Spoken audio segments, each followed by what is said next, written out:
Hi there, my name is Kendrick, and today I get to interview Ashleigh. So, Ashleigh, welcome. Hi, thank you. So, Ashleigh, could you please tell us your full type? Yes, my full type is, so I'm an EJ jumper. I wrote it down. EJ jumper, TESSE, visual, play, consume, blast, sleep.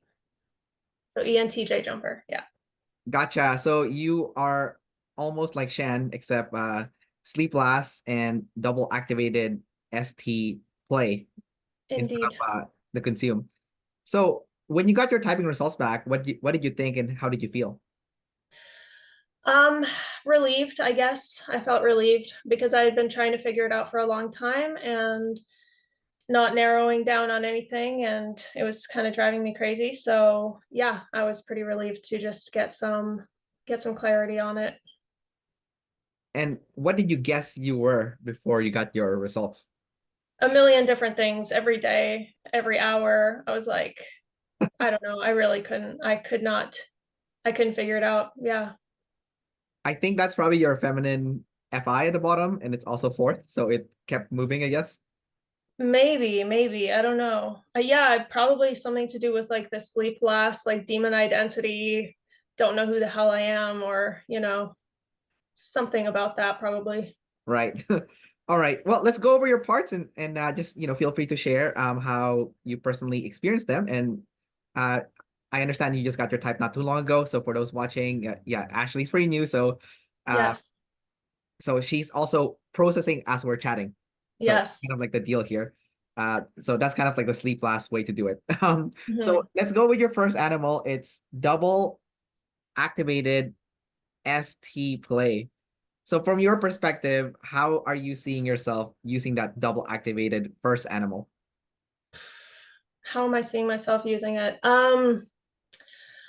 Honestly, I don't even know yet. Like, I'm still wrapping my head around the fact that I am ST, and even like the TE was really hard for me to see, especially the fact that it's masculine TE.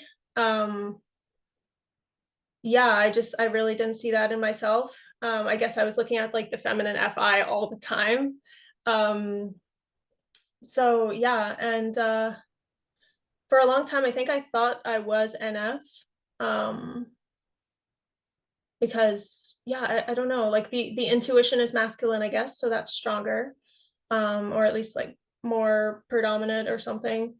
And then the sensory is kind of feminine and all over the place. So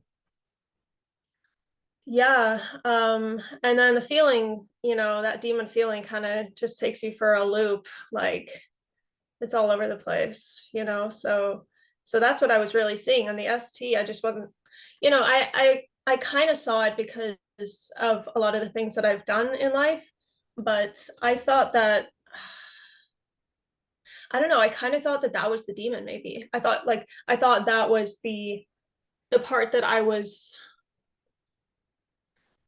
trying to like balance myself out by using the ST, because like I uh I always saw myself as like this NF, like writer, kind of artistic and like airy, head in the clouds. And then in my 20s I started doing like construction, and I took like a carpentry course and did all this kind of stuff. And that seemed like out of character for me, but I guess it wasn't. Right. You don't look like I thought you were in your 20s actually when you were saying that. So I was like, what? You're older than you're in your 20s. But anyways, Yeah. um, so I think it makes sense why you think that you were lead NF before because your inner world is NF, right? So because you Mhm. NIFI inside. So like a lot of like uh, every people in your quadra, like the ESFPs, for example, they all freak out when they get their type back, right? They're like, I feel so NF. And then it's like, well, yeah, you are because you are NF sleep. Like you are NF inside. So, you know, Yeah. yeah. Yeah, and like I was doing those Myers-Briggs personality tests for like 10 years. I did it over and over and over again. Like every few years I would do it again. And I always got INFP, which is like, so you're answering those tests through like your inner world, right? So I was answering it through my NF, I guess. Yeah, yeah, 100%. Like I have a buddy, he's also an ENTJ, kind of like he's a jumper also. And he said, "Oh, I take those Myers-Briggs tests. I always test as an ENFP." I'm Yeah, like, I'm like, of course you type yourself as an NF person. Of yeah. course. Yeah, it makes perfect sense. But so because you do have masculine TE, is there like a part of you that do perceive the tribe as threatening or kind of scary? Or how do you feel about that? Yeah, I mean, at various points in my life, definitely. Like I always found like that I was a bit socially anxious and stuff, and kind of just like not super open with people a lot of the time, and like not willing to really be like vulnerable with people, because yeah, there does feel like sometimes it's not super safe or whatever, but at the same time there's also been times in my life where I don't know, that one's really hard for me to see. It's hard for me to see, and like um I don't know, I think our life experiences shape these things so much as well. So it's hard to know like what if I were to be like factory reset, like how would I be, versus like all of the programs that have been accumulated through life experiences, you know? Right. Who knows? No, for sure. Yeah, 100%. Like your environment does shape you. Like when I was going to college, I remember uh I took a psychology course, and then on the overhead screen, the instructor showed us like how your personality was divided, and one third was Myers-Briggs, and then one third was your relationship with your parents growing up, and then the last one third is your environment. So you're kind of like you're the average of the five people you hang out with the most, kind of deal. Mhm. So yeah, 100%. So like yeah, even though you are like this specific kind of ENTJ, you're gonna be super different from like someone that is like your exact type twin, just because of Yeah, like the environmental factor. So totally. yeah, yeah, 100%. Um, Now part of ST play is gathering facts from the tribe and also doing, more concrete type of work with the tribe, like collaboration. Mhm. Do you see yourself doing that kind of stuff all the time, or not so much? Not so much. I mean, like, I guess in terms of like gathering facts and stuff, I mean, like I've I've been like addicted to the internet like forever, just because there's so much information, and I just like I will spend hours just researching random stuff. Um, and in terms of like working with people on actual projects, like anytime I have been engaged in something like that, it's been really like it feels very fulfilling, and I don't know, it feels really good. Like but I haven't done probably as much as I'd like to. What kind of work do you do, by the way, if you don't mind me asking? Um right now I'm doing so I've done like a million different random types of jobs in my life, but right now I work like part-time as a cleaner at a like a bed and breakfast, and then part-time at a daycare. So I have two random jobs, and before that I was just doing like painting and random like construction work for not construction, like yeah, a little bit of like renovations and stuff. Yeah. Gotcha. Well, it makes sense because you are like a, what do you call it? You have that inner EP in you too, right? You're like an EJ EP, so you know. Yes. Yeah, that's something that I didn't really like. You're probably way more like well versed in this personality stuff than I am, but yeah, I sort of thought for a while that I was maybe an EP, because I definitely have that like need to be free. I need to be free. Yeah, kind of don't even want to be like committed to a certain like specific career or job or anything. I'm just like, yeah, probably to a not so good degree, but Right. Right. Well, I can relate because we're similar types, right?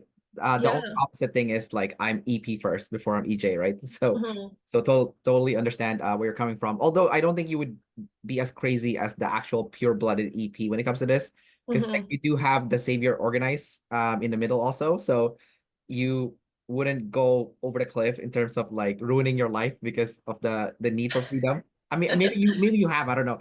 You know, like you know, I you won't do it again, I'll tell you. well, since we're in this topic already, let's talk about your consume. Your consume is double feminine SF consume, right? So that consume is like the same as like what the ESFPs have, you know, and like there's like a lot of different aspects to it too. So let's go over the different parts of that. Let's go to the most obvious one, which is just consuming like, you know, SF cool, popular kind of stuff. Mhm. You know, how do you personally experience that? And what do you see yourself consuming on like a regular basis? Because you said you do consume a lot of stuff. Yeah, cool popular stuff. I don't even know. I guess I mean what's cool and popular now is like dictated by people younger than I am, so I don't but I guess back in the day I really liked like rock and roll, and I mean I still do, but like yeah, just like the 60s culture and Bob Dylan and Led Zeppelin and just that kind of cool. I really liked all of that. I liked that vibe, that scene. Um, and yeah, nowadays I don't really know. I guess I don't really quite understand what SF is because I've never been someone who buys a lot of things. I'm like a very thrifty person, so I don't like go shopping. I hate shopping actually. Um, yeah, yeah, I don't know. I don't know about that SF consume. I know I consume information, but beyond that, I don't know. Okay, it's all good. Well, part of consume or SF consume is also your external self-image, kind of like what you project to the tribe so that the tribe sees you a certain way that you Mm, want them to see you as. And yeah, those with SF consume tend to have that image of, you know, being well put together or they look cool, you know. mhm. And obviously because you do have FI, it's gonna be what's cool to you, ultimately, Right. right? But you still have the SE, so you do take inspiration from what you've gathered.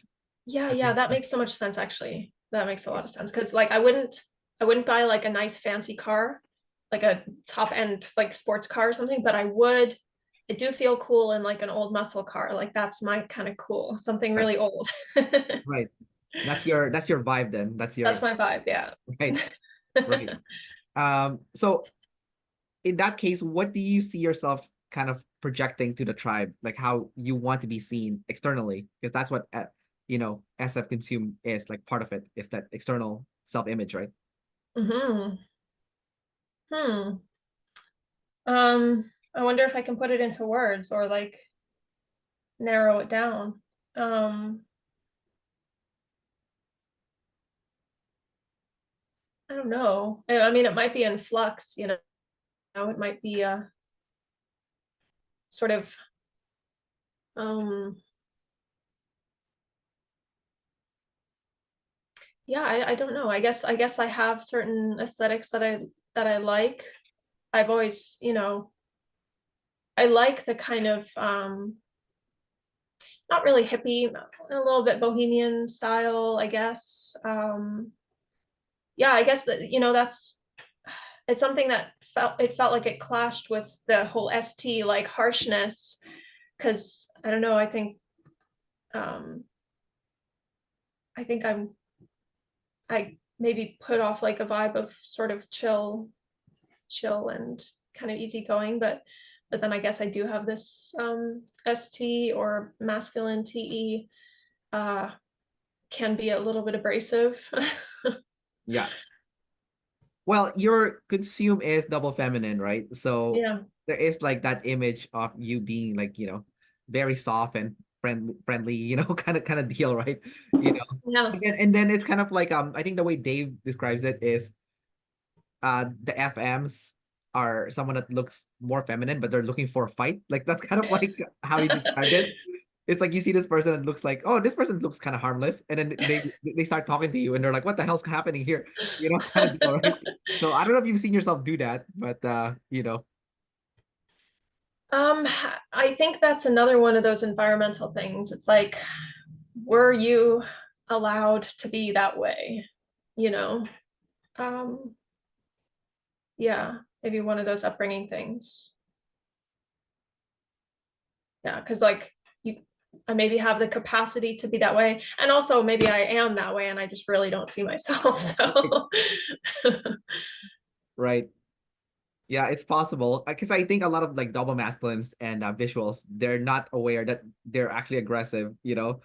Like, and then it's almost like kind of the first thing too, because like you guys, for example, you have feminine FI, right? So if I'm pretty sure if someone were to tell you, it's like, you are really aggressive, Ashleigh, and you'll be like, what, really? Me? Just like, you're well, feminine inside, right? You're like, but I'm so like heartless, you know? yeah, well, like yeah, once I got the the modalities back and everything, I was like really trying to see, places in my past where maybe that was the case and I was, seeing things incorrectly. And yeah, I did start to have some memories of like maybe offending people or, people being whatever put off and I'm just like, what, why are they so sensitive sort of thing. Not realizing that like, yeah, I'm probably the asshole. Right, right. That's funny. Yeah. Yeah, I think a lot of like double masculines and visuals, they maybe perceive the tribe as too sensitive, but they're not realizing how aggressive they're um behaving around other people, you know? Yeah. Hard to say really. I have met Shannon in person before, and she's super friendly. So um I think the anecdotes is it just comes out maybe if you guys are threatened, like actually threatened, you know? Like I think so. yeah, yeah, go ahead. Yeah, it comes out, I think, also like when we are at work, like when there's work to do, and Right. it's just like, okay, I don't have time to be friendly, like there's shit to do, you know? Right. So yeah, it comes out. That's certainly something I've noticed. Right, right. Now I get it. Yeah. So I think that's annoying. That's what's annoying about the masculine TE and the masculine FE is it can come across as rude when you're talking to people. Because you're not like to say, hey, please, thank you, all that stuff. It's like, hey, let's do the work. Do this now. It's kind of like more bossy. And it's like what is this? Like, do you want people to do that to you? Like that's kind of like what I'm thinking in my head, right? Uh, Yeah. but maybe you do. I don't know. Like, do you want people to ask you like please, or do you want people to just tell you what to do, Yeah. Well, yeah, I mean, sometimes I get frustrated that there's like if there's too much beating around the bush, I'm like, "Ugh, can we just like be a little more direct, I just and I don't know, I think maybe I have been worried in the past that I do come across as too direct. And so I've tried to like soften a little bit, and then I feel like I'm not direct enough. And it's just like trying to find that balance. Yeah. So it's still work in progress from the sound of it. Work in progress, yes. Right, right. Gotcha. Well, since we're talking about aggression right now, let's talk about your third animal, double masculine NT blast. So you do have it activated. It's not missing or not missing. It's not fourth. So it's being used, and it's Yeah. yeah, like I said, it's double masculine. I want to hear first what your perspective is on when that comes out and what it looks like when it comes out, and then I'll kind of go over some parts of it. Okay? Okay. Yeah. Um, yeah, that one I'm kind of unclear about. Like I can see it. Okay, so say like I was um I was learning about the like OPS. Actually, before I was learning about OPS, I was learning about like a lot of Jungian concepts. And I would go to my partner and like try to explain all the Jungian concepts to him. And then I don't know, he would start to like learn them from me, but then he would be getting them wrong, and I'd be getting like kind of like that's not how it goes, you know? Right. So I don't know if that's related, but I don't know, blast. I don't feel like I do a lot of blast in my life. Um, yeah. I've been sort of interested in just how like NITE, how they influence like my thinking, and not so much even my like blast, like if I'm teaching people, but if I, that if it's double masculine, would I really hold on to certain philosophies and perspectives and stuff, and like that would really influence me, I guess. I don't know. Right. Before I provide you with my thoughts on that, did your partner get type also? No, no, I want him to, but I don't know if he will. Okay, gotcha. Is he like consume last or something? Like, your description makes him sound consume last for some I reason. have definitely thought that. I have definitely thought that he might be. Yeah. Yeah, I think he might be. So is he like a Dave also? Because that seems to be like a common pairing. That would be really funny. I don't know, maybe. Yeah, that would be funny. Um, well, I mean, from what I've seen, usually the ENTJs they date either like the INTJs, like the Dave kinds, like the jumper ones, or like an IP type, right? Or like I any. think he might be an IP. Yeah. So you think he also has this people problems? I don't know. It's hard to say. Um, Probably not actually. I don't know. Not to the same extent that I do. No. Okay, could Yeah. could be a Dave. Okay, well, anyways, so when you were talking about the blast earlier, the one thing I was thinking about is what anti-blast does is it provides solution to the tribe for their problem, right?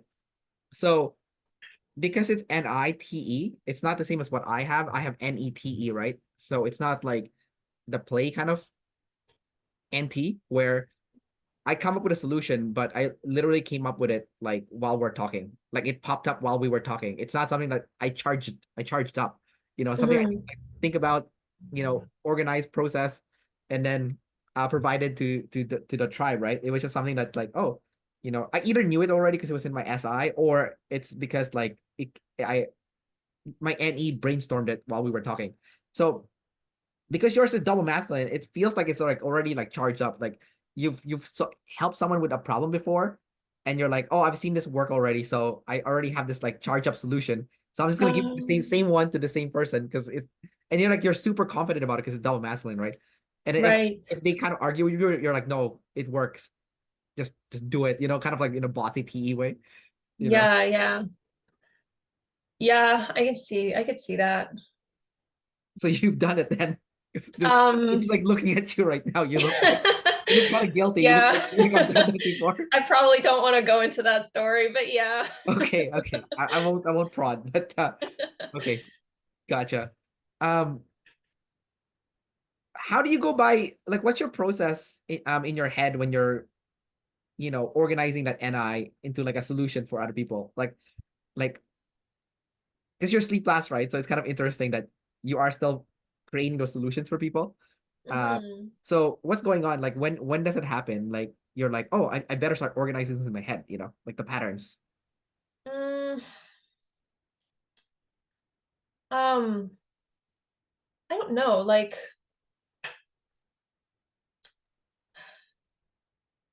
I only have like two examples in my mind, and I don't know. One of them is work related, so I don't know if I should talk about it for like confidentiality reasons or whatever. And then the other one is like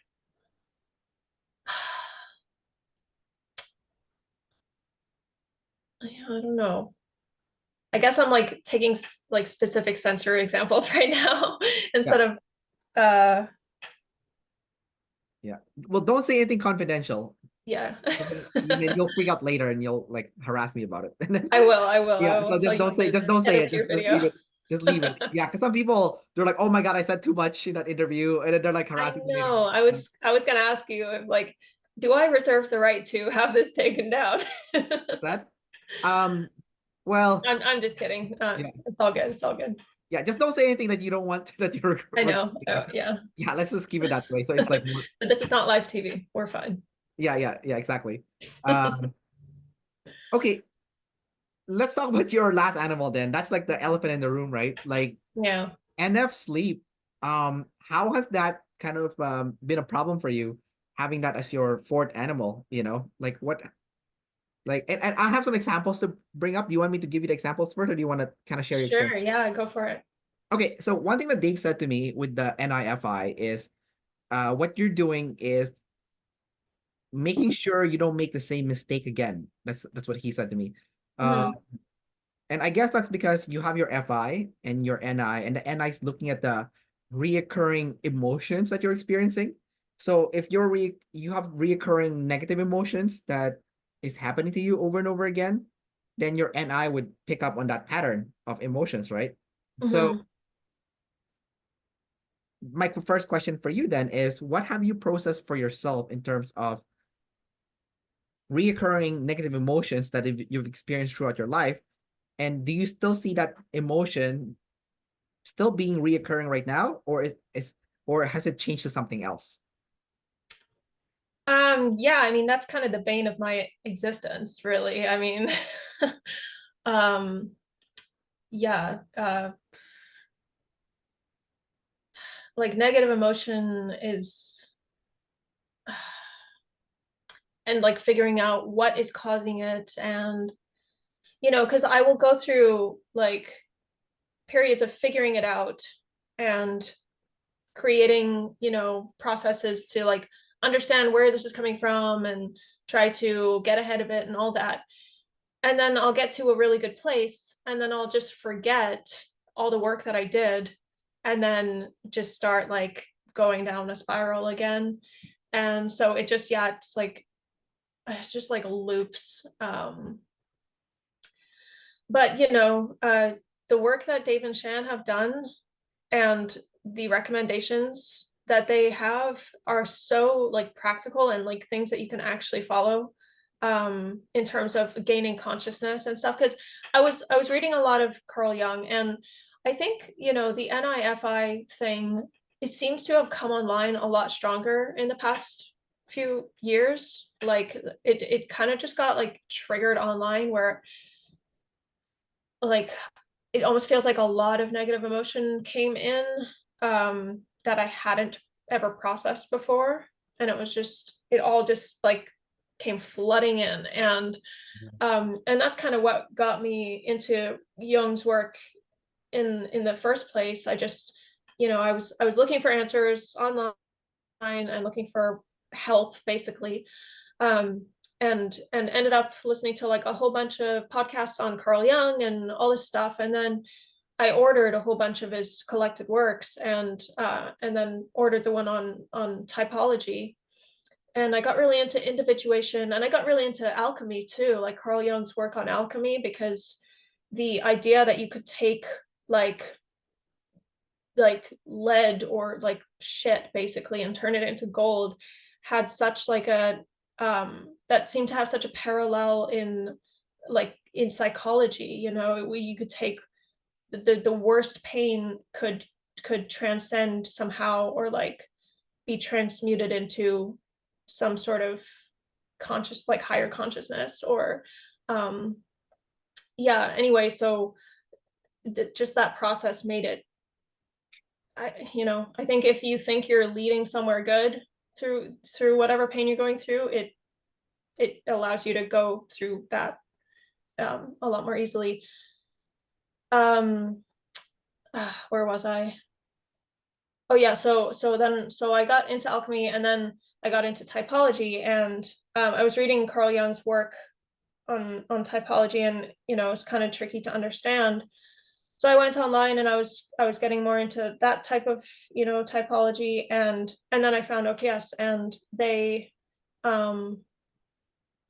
yeah, I really love their work. Uh I love the work they've done on consciousness, on increasing consciousness, the error logs. um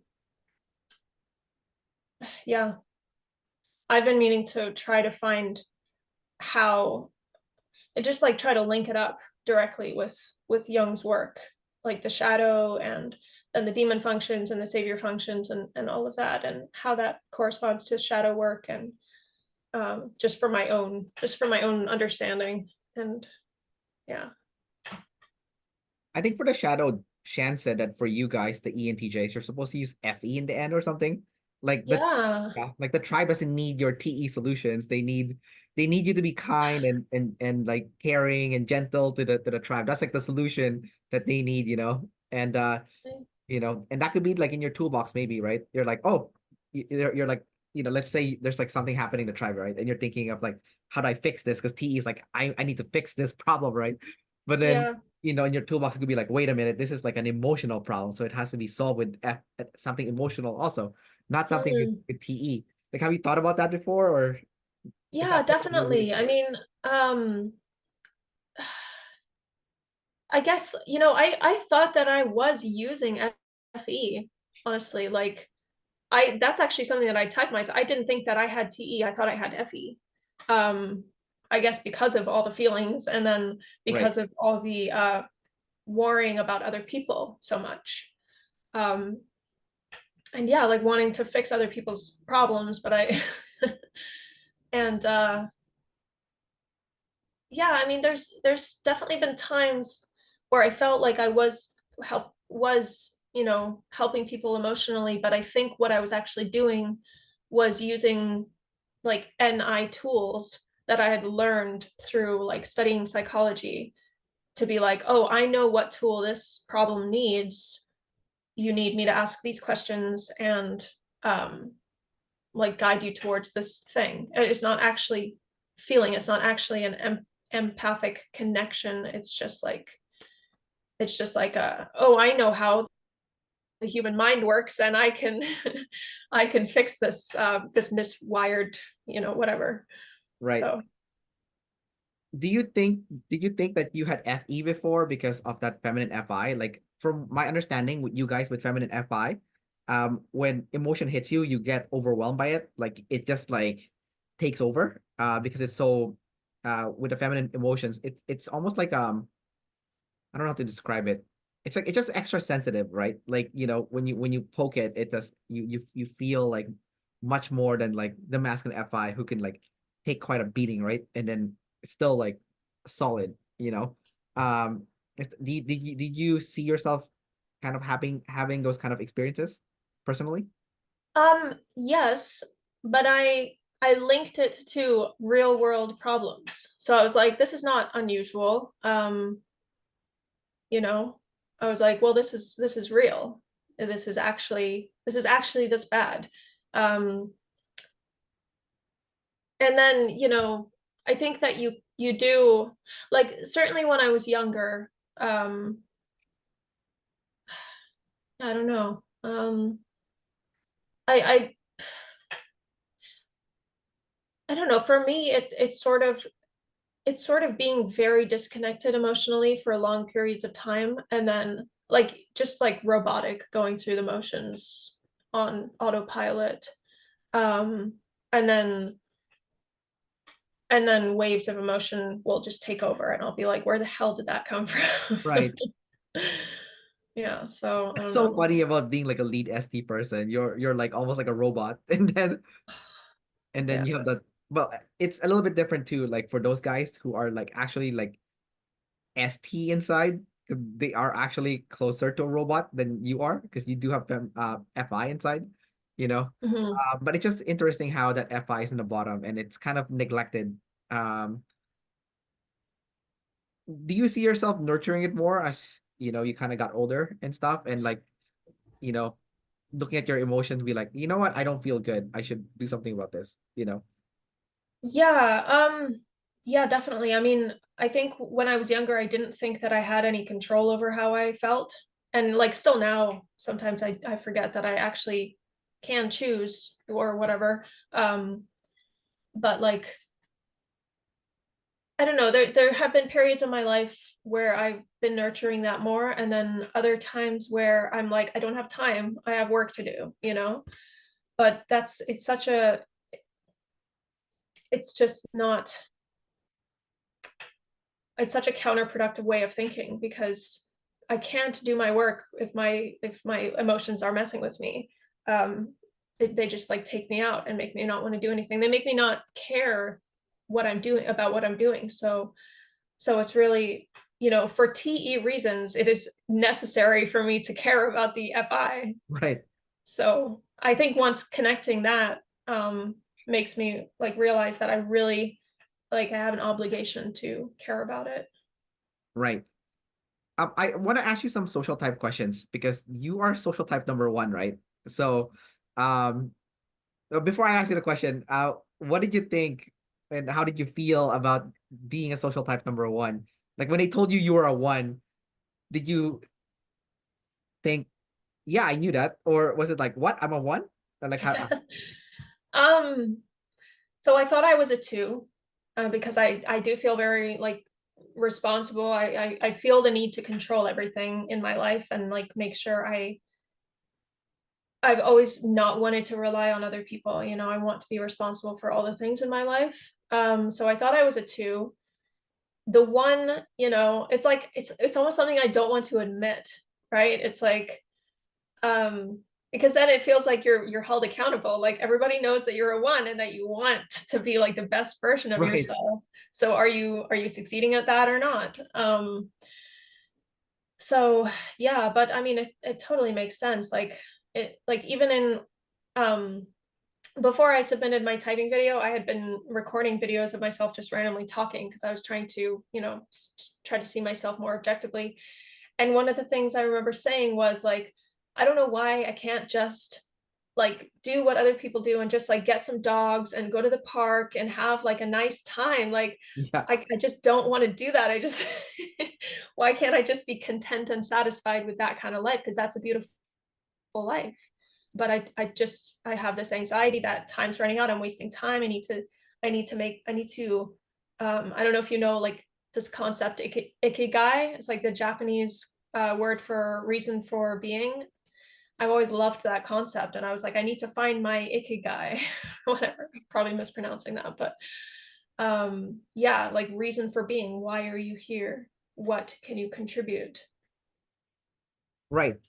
So I guess what you're trying to say is you're looking for a way that your life has purpose and meaning. Like you don't want to just exist and enjoy life, just like kind of like the normal people do, right? You need to have you need to create I some kind want of to, I can't. yeah, you want it but you can't exactly because of your programming. Or at least Yeah. it probably feels weird when you try doing that, because it's like something's off, right? It's like, I'm not built to do this kind of stuff.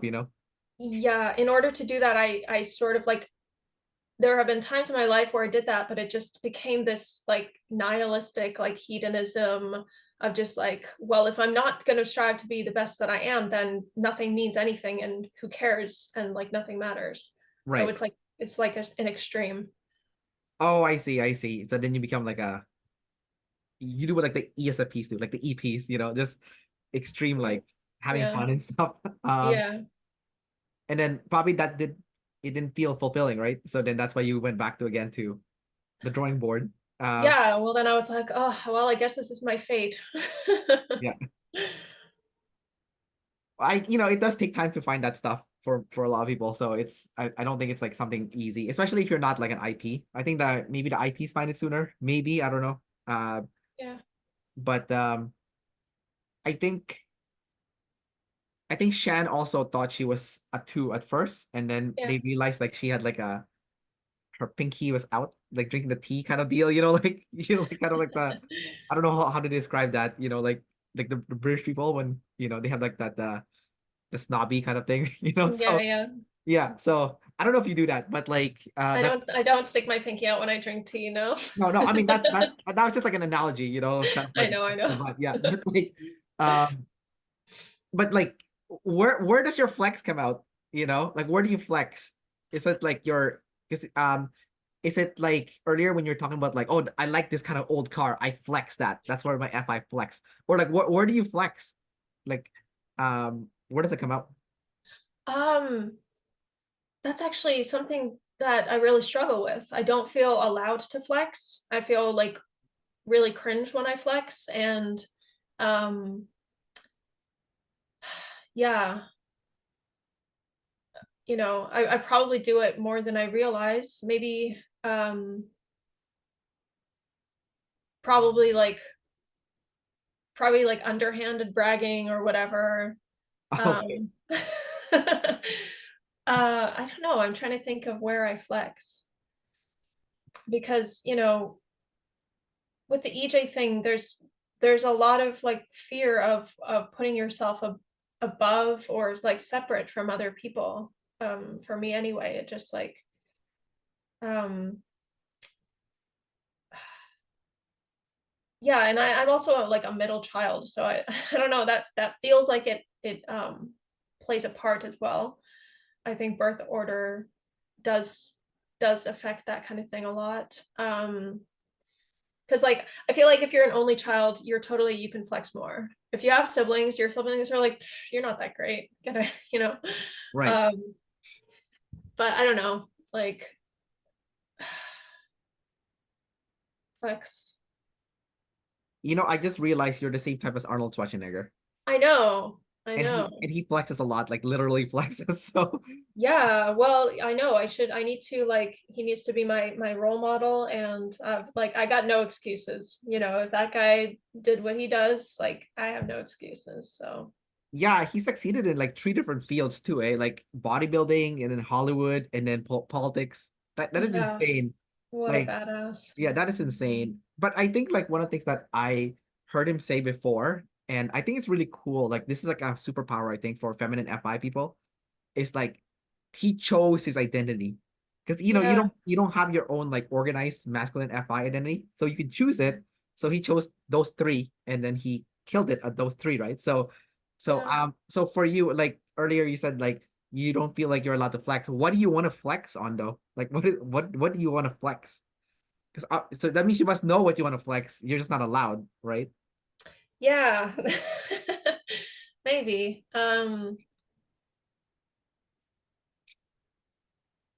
Yeah, I don't like I guess it was always some sort of like artistic thing. Like maybe making music or writing something good.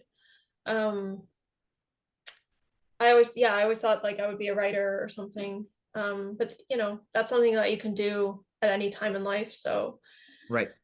um, yeah, I kind of like, you know, what Arnold has done. Like he's been so many different things. And I think that you can do that in life. Like you could be a writer when you're in your 60s and then like a politician in your whatever, or, you know, so um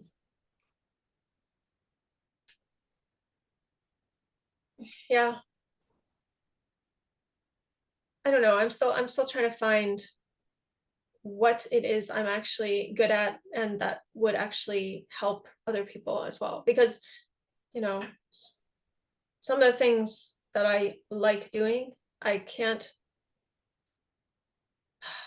I don't know. It's sort of something that I'm working through my mind. So I don't even want to like misspeak. Oh, because it's still a work in progress kind of deal. Yeah.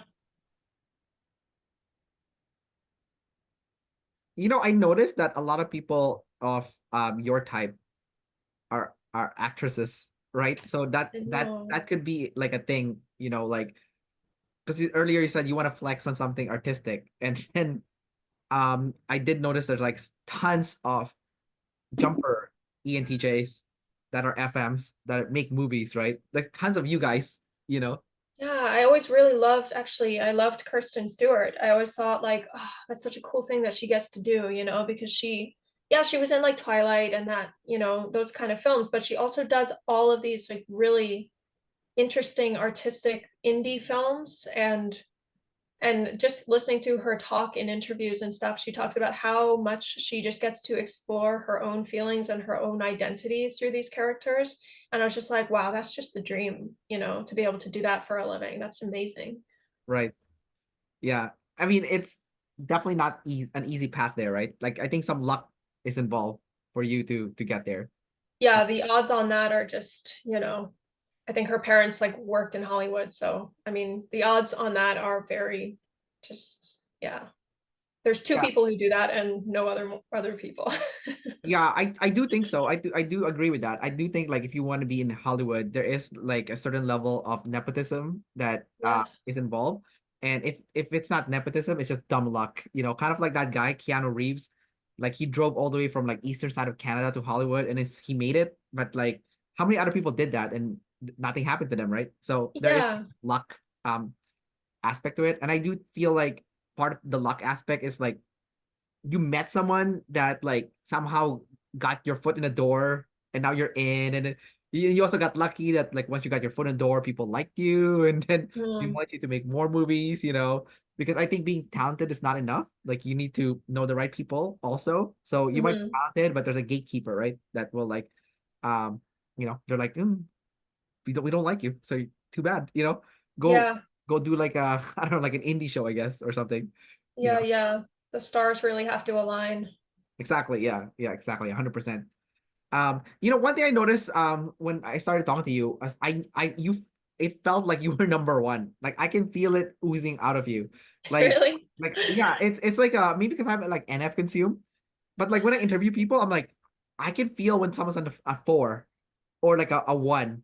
The twos and threes are a little bit harder sometimes, but like the ones, it's obvious. There is like something, I don't know how to describe it. It's like intangible almost, but like you have like Je you ne sais guys. quoi. What's that? Je ne sais quoi. What is that? Like I've heard of that saying before. It's like French for I don't know what, I Oh, think. okay. Yeah. Gotcha. That must be the SD play there. But like, Yeah. no, but like you guys have like this vibe, like the number ones. It's just like I don't know. It's like it's so intangible. It's like there's like a certain like power that comes out of you, Huh. like that emanates out of you, and it's hard to put into words what it is, but you have it. Like when I started talking to you, like you had it like right from the get go. I'm like, and like Wow. yeah, and like the other number ones I interviewed too. I'm like, oh, this person, it's like number ones feel there's like a certain feel to talking to you guys. The number ones, there's like a different way. That's so Uh, interesting. yeah, but I also noticed it comes out in different ways too. Like even the number one, I noticed someone can be more flexy and some people are more competitive, right? Because I'm Mhm. talking to you and I don't like, would you say you're a competitive person or very competitive or not so much? Mm, hmm. I wouldn't really say so. Maybe, but yeah, maybe, and but it's like in like a shadow way. I don't think that these things have been fully acknowledged yet in myself. It's like this is such new knowledge for me. I don't think that it's conscious, and I don't think I've even processed it consciously yet, and like understood what it actually means fully. You know. Yeah, so like I've interviewed other FMs that are number ones, and like there was this one woman I interviewed. She was an ENFP, social type number one, and she didn't seem competitive to me when I was talking to her. And then when I prodded deeper and I started talking to her more, it came to the realization. Well, she pretty much shared it, and she said, um, yeah, she's like, no, I don't really see competition because this is gonna sound really bad or something. I'm paraphrasing what she's saying, but she said, this sounds really bad, but I don't think anyone's at my level. And it sounds so cocky, right? It sounds so cocky and arrogant. But like apparently she is really good at what she does photography, kind of like Shan. And like she has met Shan too, right? And then I was like, and they kind of like, compare each other's photography, which is cool. It's like an FM thing, right? Mm. Images and stuff that you guys do. So when she said that, I was like, oh God. So some number ones, they don't feel as competitive because they already feel like they're the best. Like they don't need to compete because deep down inside they feel like they're the best already. Especially if you're doing something Right. like artistic, Yeah. um, where you are flexing your art, but you're not necessarily in competition with someone else because every art looks different. So it's Mm. like that kind of deal. So maybe that's what's happening to you as well. Maybe it's also an FI thing because I do feel like people with FI, from what I've seen, there is more not clustering, but I see people with FI wanting to be different, while people with TI be wanting to win and be competitive and to be Mm. competent.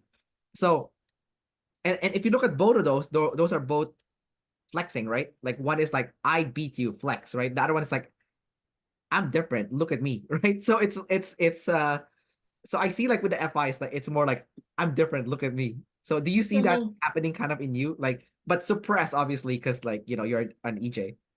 Yeah, I mean, maybe, yeah, maybe suppressed. Like, I feel like I am different and I can't help it. Or like I have no choice but to be. And yeah, it feels suppressed. Like I'm like, don't.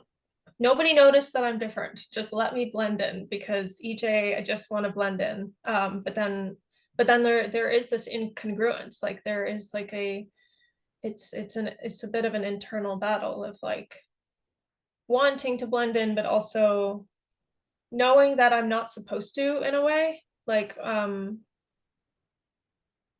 don't know. But I do feel that sort of that maybe non-competitiveness because I don't know, like what are the social types? They're some sort of product of nature, right? So it's like programmed into us in some way. Because like Dave says, the EJ part that's movable. Like I can tell that to like shut up, you know, with some work and practice. But the social type is non-movable. Like that's there from birth until you die. And like I work with kids, and there are some like 4-year-olds who are like they're already like I want to be the boss of this daycare one day. Like I want the boss's job, and I'm just like and like they always want to win, and they're just like I love it when I win and other people lose. Like the 4-year-olds are The literally number saying that. one, the I number was one playing kids. tic-tac-toe today with a 4-year-old. She's like, I love it when I win and you lose. I'm like, all right, you're a number one. Yeah, this kid is the number one. Jesus Christ. Yeah.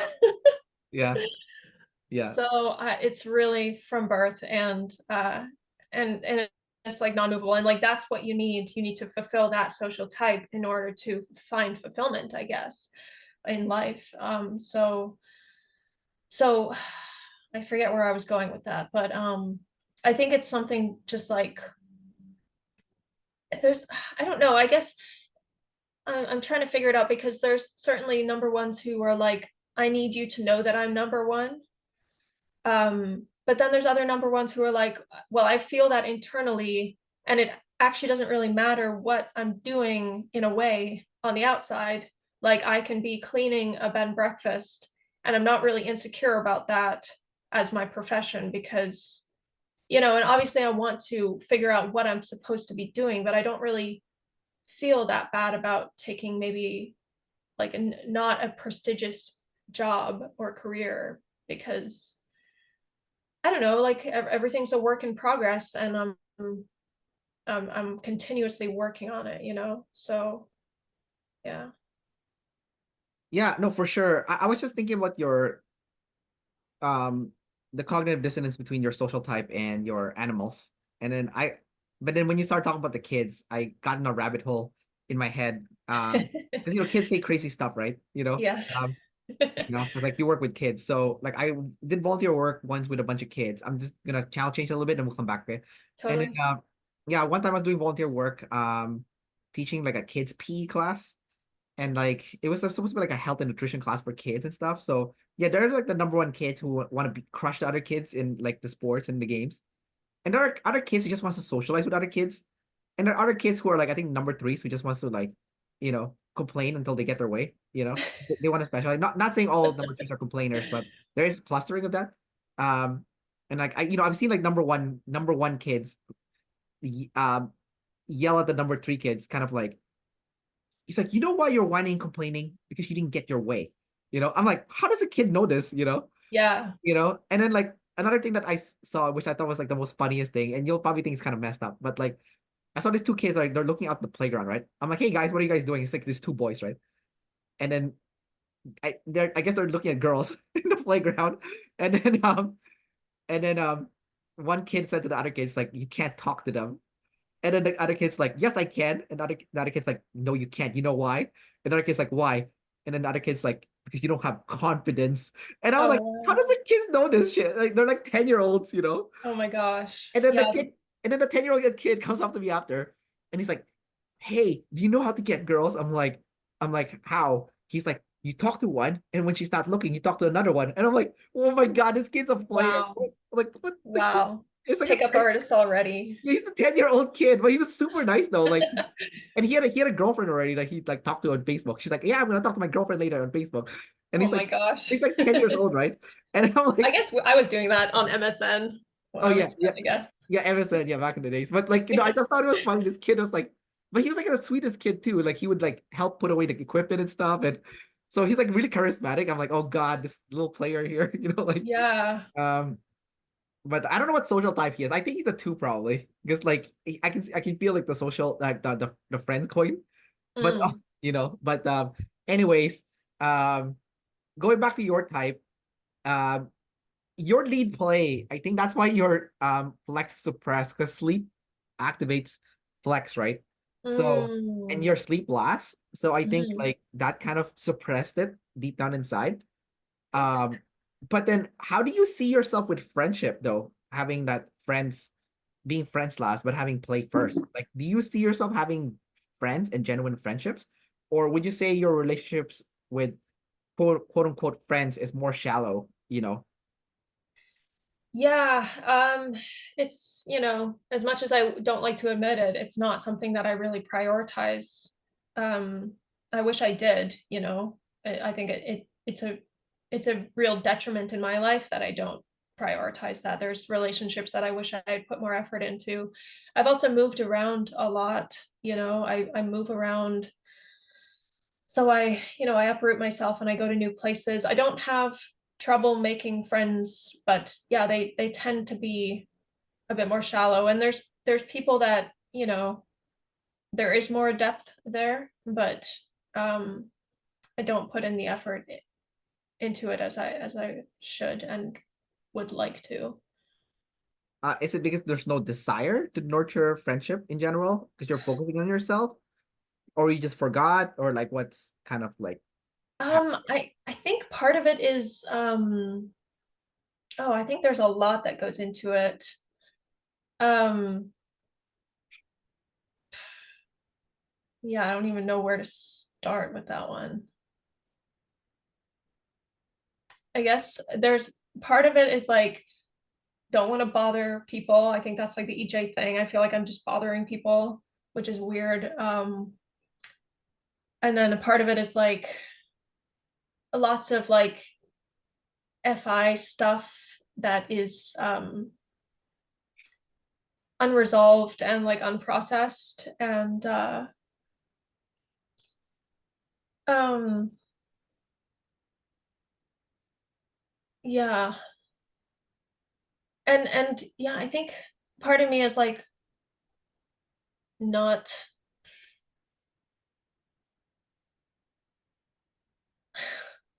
I don't know. It's hard to talk about. That one's kind of hard to talk about.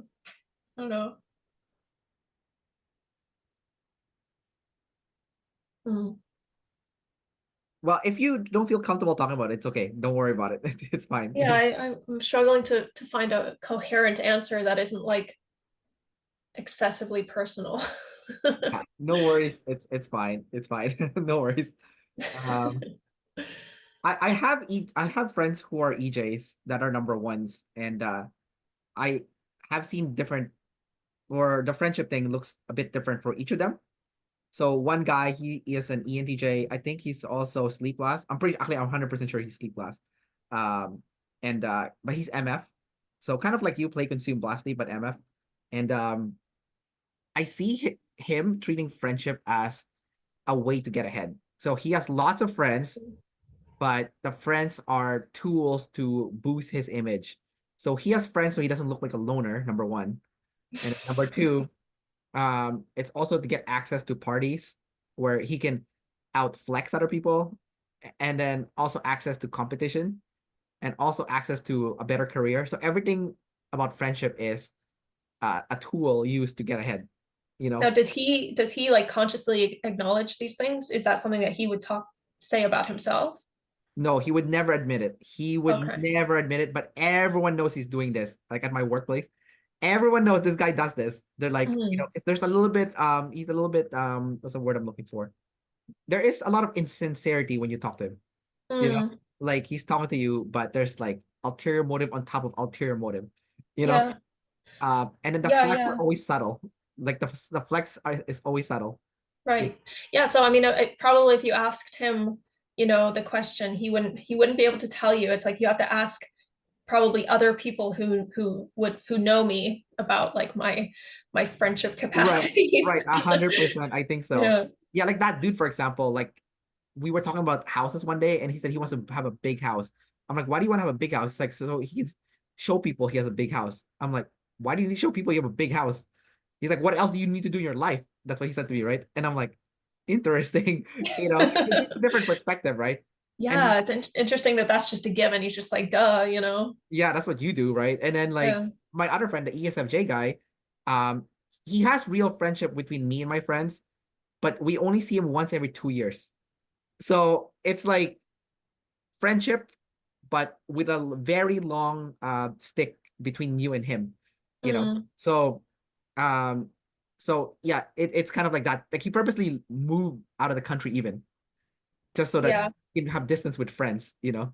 I mean, I've done that. Okay, so you're doing a little bit of each, I guess. Like, Yeah. I mean, yeah. Yeah, in a way. gotcha. All right. Actually, I think I've asked you all the questions I have to ask you. And like the one last comment I want to make is that it's super obvious you are info dominant, by the way.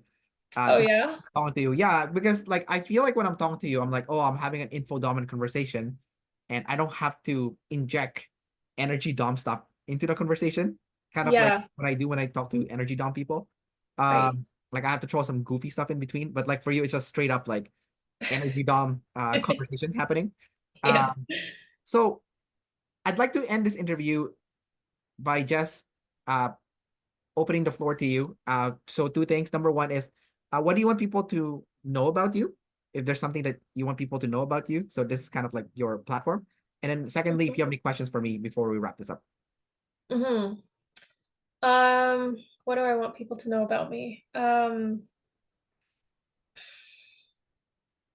I was a little nervous to do this. I was like, what am I gonna say? Am I, gonna be able to just talk freely? But then I really like what you've done with your channel, like how you've just like got this catalog of all the different personality types, and it's like for, speaking of infodom, it's like research purposes is so great. It's just like so despite my nervousness to do this, and also it's been a lovely conversation, so not any reason to be nervous about. But I was like, I'll do it for science. I'll do it for the personality science. Be another test subject of the ENTJ jumper, whatever type. So, Right. and then Gotcha. I forget the other part of your question. Oh no, I wanted to ask you if you wanted people to know something about you because you're an EJ and I'm pretty sure you want to be seen deep down inside. So that my Um, question to you was like, what do you want to be seen for? And the second was if you had any questions for me. But I do appreciate your compliment. yeah, And it seems like a lot of deciders, like especially deciders, like the interviews a lot. So I do appreciate that hearing from you. yeah. Yeah, it's kind of nice. You don't often get the chance to just talk about yourself. So it's kind of never been interviewed before. It's kind of cool. Yeah. um, yeah, I don't know. I don't know. It's all a work in progress. I think we all are. And I really like the OPS community. It's just like a bunch of people trying to find their best selves and just trying like, yeah, just trying to make some meaning and make something good of life. And so yeah, I don't know. I don't have anything specifically to say about myself. Just that I guess we'll see. We'll see. Gotcha. All Yeah. right. All is good. Well, Yeah. anyways, Ashley, thanks for coming out and sharing your story with me and everyone else who's going to be watching this. So, Totally. yeah, we'll just Thanks leave so it at much that then. thanks for having me on your channel. Yeah, for sure. It was a pleasure. All right. Pleasure. Take care. Bye bye. Okay, you too. Bye.